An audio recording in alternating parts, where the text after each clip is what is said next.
G'day beautiful people, today we're going to be taking a look at my first rework idea, which is for Murdock. Before we actually get into the video though, I'd like to start by saying that when I do these rework videos, I'll be looking through the character's history, and I'll be looking at other community members' suggestions, whether that be people on Reddit or other content creators.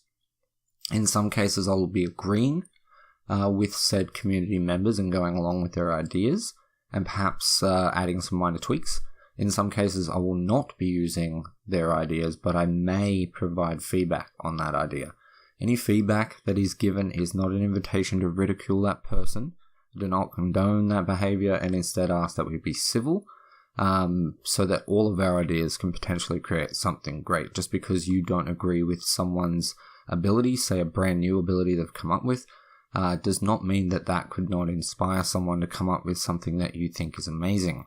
In some instances, I may decide not to include certain stats like mana cost, for example. Say with today's video, we're doing an ADC, so I've not actually included mana costs.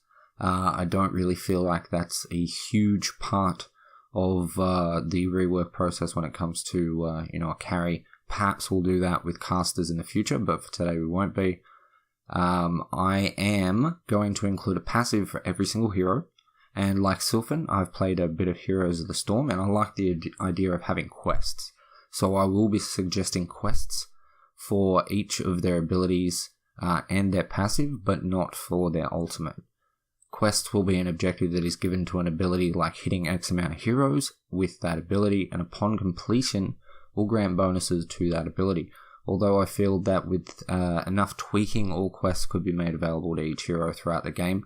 I would much rather prefer to see a system where the player chooses one quest per match, but with the passive quest always being available. So when you start a match, you will have your passive quest that you can get done, and you choose one of your 3 abilities that will receive a quest. So in that regard, the way that I've done them is that they're difficult but attainable, and they give you very strong rewards. So keep that in mind. With that said, let's get started. So Murdock was released on December 12th, 2015, which was before the launch of Early Access, which was on March 18th of 2016. Now, I chose Murdock to be first because in my opinion, and I think many people's opinion, he's kind of the easiest one to do. Murdock's always been consistent and very popular. Apart from his ultimate, which can induce some very, very salty reactions, I doubt that anyone would feel that he was ever under or overpowered. So I decided to use abilities and a passive that he's already had, because in most cases, if it's not broke, don't fix it. Okay, so Murdock's basic ability is called Plasma Bolt. It's a range basic attack. Standard range, power scaling of 1, 0, splash damage. I would really like to have Murdock with a power scaling of 1 if power scaling is implemented into Unleashed Games as Paragon 2, whatever it is called, because I would like him to sort of be the baseline sort of heavy-hitting hero. There are a couple that we'll go over that I would like to hit harder, but I would like him to kind of be a baseline for an ADC, so having 1-to-1 power scaling I think is a good way to achieve that. So for Murdock's passive, I've chosen to include his existing passive, or as existing as it can be with the game shut down, Hot Pursuit. Hot Pursuit existed prior to version 27 when it was removed, and it was re-added in version 40. So the actual passive itself reads, Murdock gains 20% movement speed when moving towards a visible enemy hero that is below 20% health and within 8,000 units. Okay, so obviously movement speed above 20%, enemy range 8,000, enemy health required 20% remaining. This is slightly nerfed from what it was, mainly because it's a little bit difficult because it used to be an ability, so it used to actually level up. And I thought about perhaps having it be able to be upgraded maybe every 5 levels, say level 5, level 10, level 15, level 20, it upgrades. But I just think that adds way too much, especially when going over every single hero, making sure that every single passive has, 4 different levels. So I decided to tone it down a little bit, but it will be increased quite a bit with his quest line. So the quest for Hot Pursuit reads, after getting 5 unassisted kills, movement speed buff is increased to 35%, health required is reduced to 30%, and range is increased to 12,000 units. So it's quite a substantial buff. You're going from 20% movement speed to 35%. The enemy has to have 20% health left, up to 30%, and the range is increased from 8,000 to 12,000 units. So it's very strong. This will, as I said, I want the passives to have quests that are always available. This is not something that you choose, it's just something that you always get. So it will end up in line with what he used to have, provided you can get it done. I don't think it is too difficult, and I definitely think it's quite strong. I think it's reasonably difficult but attainable for people that intend to play carry a lot. I think you should be able to get 5 unassisted kills. I don't think it's going to be super easy, but once you do, that buff is going to be very much worth it.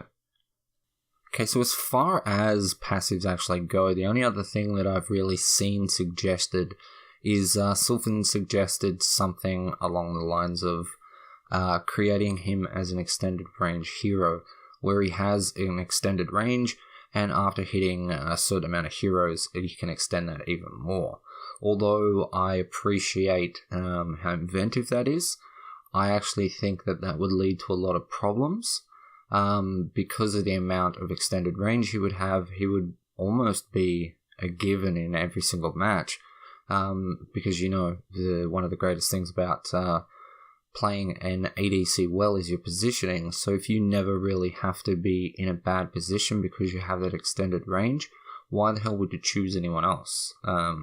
So I'm kind of against that, but I would like to hear your opinions on it. Okay, so for his first ability we're going to look at is one called Riot Shield. Now, Riot Shield is based off of an ability you might know as Move Along, which was renamed from Shielding Shot in version 27. It was then removed from the game. So my version of Riot Shield, or Move Along as you would have known it, is Murdock produces an energy shield that mitigates damage and pushes enemies back after 2 seconds or when the ability trigger is released. So what that means is once his shield comes up, he cannot take damage for 2 seconds. After that 2 seconds, it will push anything in front of him up to 1,000 units away. You can also re-trigger it, so it would be, say this is on the square, you hold square, and then the moment you let go of it, or at 2 seconds, it will allow you to start taking damage again, and it'll push anything within range up to 1,000 units away. Now I think that this probably should also have a stat where they have to be within a certain range to be pushed back, maybe like 400 units or something, so they have to be up in your face. It'll have a cooldown that starts at 14, goes to 12, 10 and 8 as it's ranked up. Now the quest for Riot Shield reads, gain an additional charge of Riot Shield after knocking back 20 heroes. Cooldown is increased by 20% and starts after both charges are used. So you'll end up with 2 Riot Shields, so you can have that 2 seconds of mitigation twice.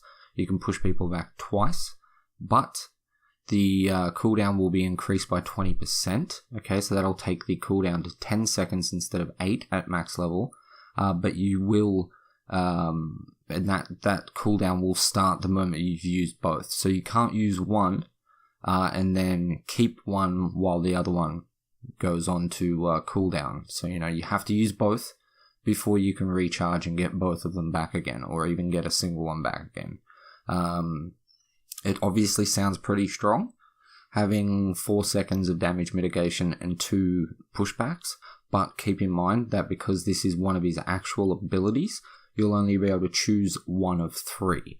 So although you will have Hot Pursuit quest and this, you will not have a quest for your other 2 abilities. So you're making a proactive choice to choose this to go along with your playstyle or to go against the enemy team. So in an instance where, say, the enemy jungler was a Chimera, you might want to go for this quest because it may allow you to survive a little bit better, because you don't have to worry. You know, you have that standard situation back on Legacy where, you know, perhaps someone playing Chimera wasn't too smart and they would use their leap to get onto you, and as Murdock you would just push them away. But then against a smart Chimera that gets up on you first, when you push them away they leap back on you, you would then have another push to get them off you again. So in that instance I think it would work really well. Okay, so the next ability we're going to look at is Buckshot. Fire a blast in a cone that deals damage and shreds a percentage of the enemy's armor. We all know this. It was on Murdock at the end of Paragon's life. The stats go damage 100, 150, 200, 250. The cooldown will be 16, 14, 12, and 10 seconds. The shred amount will be 5%, 10%, 15, and 20%. And the range will be 1,000 units. And the power scaling will be 2. Now the power scaling is actually up a bit from what Paragon left it at, which I think was 1.88. But I think that having something like 2 is a really good number, just because, you know, it's a nice round number that is easily balanced from. As far as the quest goes, increase shred amount to 35% and base damage by 20% after hitting 20 enemy heroes. Once again, it's pretty strong. Increasing that shred amount to 35%, that's pretty huge. Shredding more than a third of someone's armor can be a very, very big thing. And the base damage increase is quite nice as well. But you do have to hit 20 enemy heroes with it, and like I said before, you will not be able to have this and your Riot Shield quest active at the same time, and you will not be able to have your Static Trap quest available at the same time. So it's pretty obvious then that Static Trap is going to be his third ability. Static Trap received a pretty big rework in version 35, and then it was removed in version 40. My iteration of the ability reads: Murdock lays a static trap that is armed after 2 seconds. Enemy heroes that touch the armed trap are rooted for 1 to 2 seconds. So the cooldown will be a flat 15-second cooldown, and that will recharge all of your traps. I'm not really too certain. I haven't thought about it too much how it should work, whether the you know, when you put one down, 15 seconds later you get an extra one, or whether you have to use all of your traps before you get any back, because obviously, as it says, your traps go from 1 at level 1 and 2, and 2 traps at level 3 and 4. So I think maybe, you know, once you've put both of those down, 15 seconds later you get another 2. The root duration goes from 1 to 1.3 to 1.6 to 2 seconds. It's a pretty okay ability. I think Static Trap was actually pretty cool on Legacy. I think it worked pretty well on that map, and I would like to see it return. My version is probably a little bit nerfed as of the way that we last saw Static Trap. But if we have a look at the quest, after trapping 15 enemies, max deployable traps is increased to 4, and the root duration is increased to 3 seconds. So we're going from 2 second root duration to 3, and instead of having 2 traps, you're having 4. So that's very strong. That's a you know, you can, if you set up well, you have 4 lots of 3 second roots that you can use if people are silly enough to actually stand in them. So it is very strong, but like I've said a couple of times already, you can't have this active with your other 2 standard abilities quests. It will only, this will be the only ability quest that will be active. You will also have your passives quest. So last but not least, we have Long Arm of the Law. Murdock channels and shoots an unlimited range laser blast that can be shot through anything and ignores armor. Pretty much exactly the same as it worked before. Damage 175, 250, 325. Those numbers are kind of tweaked a little bit. The cooldown 90, 80, 70. Exactly the same way that it was before, and power scaling 2.5. I do not remember. I'm pretty sure that's exactly the same as it was before. So it never really had an issue before. It is actually a little bit stronger, I think, than what it was. I can't exactly remember what the damage numbers were. I think they were a little bit less than 325 at max level. So it's a tiny bit stronger, but I don't think anyone's had an issue with it apart from being salty. because they were, super excited they escaped a fight, and Murdock slapped him in the face with a laser beam. So that is my set of ideas for Murdock's abilities and passive. Once again, I just want to reiterate that the way that I've done the quests is that they should be slightly difficult, but attainable.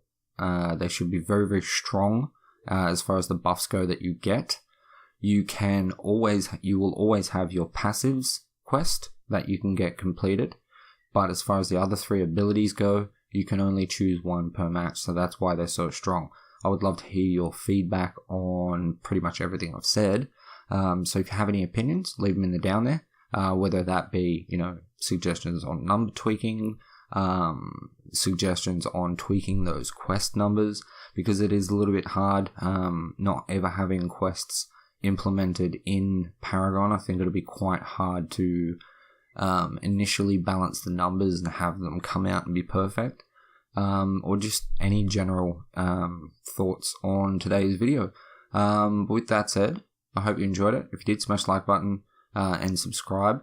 And that's it. So thank you so much for watching. I love your face, and I'll catch you in the next one. Peace.